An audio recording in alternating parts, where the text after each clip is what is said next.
Заповядайте на 19-то издание на Международния фолклорен фестивал Малешево пее и танцува. 4, 5 и 6 октомври, село Микрево, община Струмяни.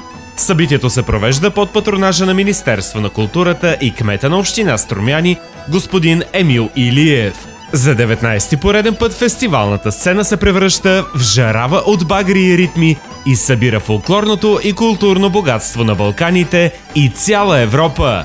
Гости и изпълнители от България, Северна Македония, Сърбия, Полша, Гърция, Турция, Грузия, Индия, Сицилия, Малта, Босна и Херцеговина и много други.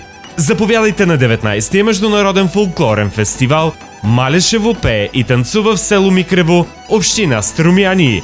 За повече информация посетете нашия уебсайт www.strumyani.org с медийната подкрепа на FanFolk TV.